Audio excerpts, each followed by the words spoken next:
भूपेंद्र हुड्डा ने एक तरह से हाईजैक कर लिया, मैं सीधा सीधा पूछ लेता हूँ। इन दोनों नेताओं ने खुला खुला कहा है, तो उस लाइन पे आपका क्या स्टैंड है?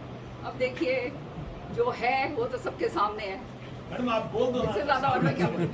मैडम चौधरी बंसीलाल की बात करें या चौधरी सुरेंद्र सिंह जी की बात करें, वो टोटली बोल्ड और स्पष्ट बोलते थे। आप क्यों नहीं विश्वास पे ऐसा कर मेरे पा से रहे? ज्यादा और बोल्ड कौन हो सकता है? जिस तरह से निकली हूँ, और इससे ज्यादा और क्या बोल्ड रहेगा भैया?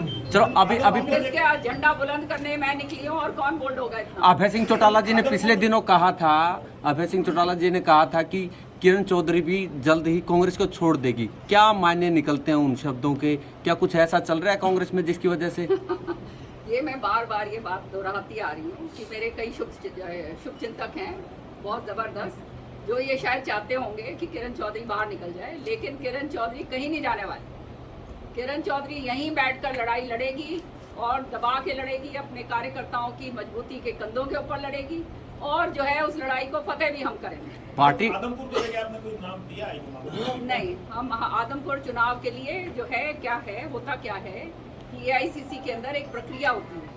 इस प्रक्रिया के तहत सारे नेताओं को बुलाया जाता है, जो सीनियर नेता हैं, जैसे शैलजा जी है, रणदीप है, मैं हूँ, हुड्डा साहब हैं, और जो कैप्टन अजय यादव हैं। तो ये सारों की मीटिंग बैठक हुआ करती थी, अब जैसे एलनाबाद के समय हुई और बड़ौदा के समय हुई जी। लेकिन इस बार इस तरह की कोई बैठक हुई नहीं है, तो हम लोग फिर उसके बारे में हम कुछ जानते नहीं है। तो आप प्रचार के लिए नहीं जाएंगे? जो पार्टी हमारे प्रत्याशी को बुलाया जाएगा तो हम जरूर जाएंगे। कैंडिडेट कांग्रेस का होगा, भूपेंद्र सिंह हुड्डा का होगा, ये बताओ। नहीं, कांग्रेस का सिंबल के ऊपर होगा तो कांग्रेस का होगा, क्यों नहीं होगा? तो क्या कारण मानते हैं जो आप बता रहे कि वो मीटिंग होती थी लेकिन इस बार अभी तक नहीं हुई? क्या ये कारण तो अब जिन्होंने नहीं करी आप उनसे पूछिए, वो ज्यादा बता पाएंगे।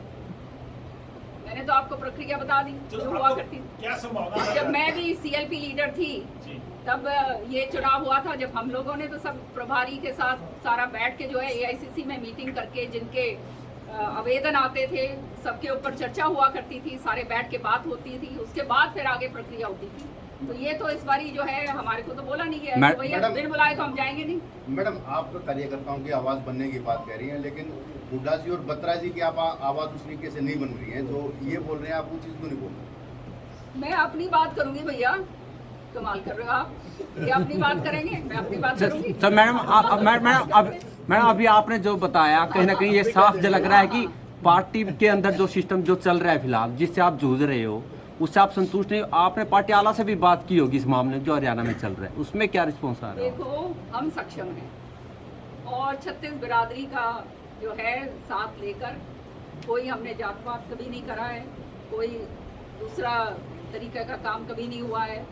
हमने ईमानदारी के साथ कार्यकर्ताओं का काम किया है और आगे बढ़ी हूँ। ये मेरा पूरा का पूरा आप जानते हो, इतिहास जानते हो। आज 18-19 साल मेरे को हरियाणा के अंदर हो गए हैं। सो उसी कड़ी के अंदर मैं अपने लोगों को जोड़ने के लिए निकली हूँ, और ये जोड़ना जो है ये मजबूती देगा पार्टी को, और क्या है। और नेचुरली निश्चित तौर पर जब मजबूती इनको देगा तो मजबूती मुझे भी मिलेगी, सीधी सी बात है। पार्टी आला नहीं सुनवाई कर रहा है कहीं ना?